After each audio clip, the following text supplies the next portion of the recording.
brought to you by J. David Tax Law and Island Oaks. Mia O'Brien joined alongside Hayes Carlyon. And Hayes, the Jacksonville Jaguars have yet to make a big splash in the free agency pool. Are you surprised at all by what we've seen so far through the first week or so of free agency? I think it's what we were going to expect to see because, Mia, they just don't have a lot of cap space. So it was going to be all about retention, which they've done a decent job of in Wingard and Gotsis, but you know, those big ticket items were going to be difficult, particularly from the other 31 clubs. And so, no, I think it's what we expected. Again, this is where the Calvin Ridley thing is sort of, you know, there's a little asterisk there. Yes, it was a move they made last year, but it's more of a 2023 move, but you're not really able to count it as something that, you know, happened in free agency. So they're in a good place. I mean, this is where you want to be. This is where winning clubs are, where you're not spending crazy in free agency. We're just not used to it. You know, it just hasn't been the case here for a number of years. We're not used to restructuring a contract. What's that? We haven't had to restructure contracts. Have to create cap space? Yeah, we don't know what that is either here in Jacksonville. But no, I think they're in a good place. So those three deals, the three players that they have re-signed, the biggest name of which is Andrew Wingard, could earn up to the northward of $9 million on a 3-year deal. Adam Gotts, a 2-year, $2 million deal. Then Trey Herndon also inking a 1-year extension. Any of those surprise you so far? Probably Herndon, because I think, and I give him a lot of credit, he's gotten the most out of his God-given ability, and I always respect players at the very highest level that do that. But I am surprised because he's so limited in what he can do.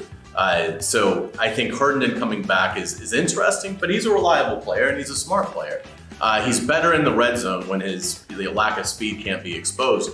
Gotsis, I think, is an underrated player, so it was good to see him return. And, you know, Andrew Wingard made one of the biggest plays of the year. I mean, who knows where that season goes if he doesn't force that fumble against the Ravens and spark that comeback. So you need glue guys. You need rotational guys, guys that, you know, maybe on the surface don't play huge roles. The opposing coach is never going to mention them, you know, in his Wednesday press conference when he talks about the Jaguars. But they're important players, and I think it's good that Trent Baalke and Doug Peterson got them back. And it should be noted, Evan Ingram set to play on the franchise tag of about $11 million, a 1-year deal. How much do you think that has kind of hamstrung the Jags, Hayes? And also, were you surprised that the franchise tag was applied to Evan Ingram? Yeah, I wasn't surprised it was applied to him, but it does put them in a bind. And Mia, you've talked a lot about this on XL Primetime. Because of it being the tag, it really limits them in terms of what they can do. If they could get a deal done with Evan Ingram, it would probably free up $7 million. And then you would be in the market to do some 1-year deals with some other players. They're not in that mode now, and it's going to be difficult because the tight end market has been so bad. Dalton Schultz, Mike Gesicki, I think the Jaguars and Evan Ingram's agent was hoping that, okay, these deals are going to give us a roadmap to our deal.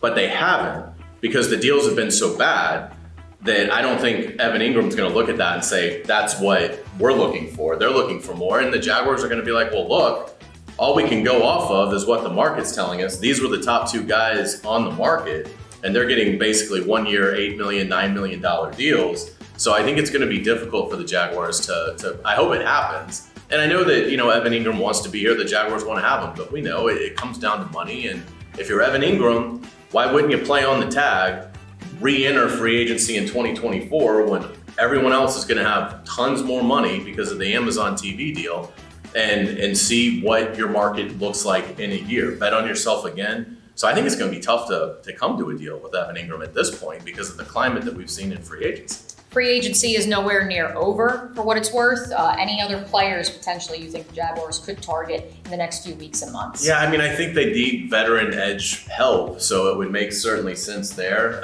And there's 8 or 9 guys there that I think would make sense. So if you're the Jaguars, it would make total sense. Sit back, maybe even wait until after the comp pick formula. That there's a date for that around the end of the draft. Maybe even wait beyond the draft. See what the draft nets you, and then circle back because of the 8 or 9 edge guys that are there that I think would make sense. Let 3 or 4 of them sign. You know, you don't have to, you know, let it continue to play out because these players are going to get antsy. They're going to be on their agents. You know, they see this league. They know how transitional this league is. They don't have a job 3 weeks, you know, into free agency. They get nervous, and that's when bargains happen. So if you're the Jaguars, wait it out, and you're going to end up with some sensational bargains. Deep breaths, Jaguars fans. Absolutely. Free agency is far from over. This has been Free Agency Profiles, brought to you by Island Oaks and J. David Tax Law.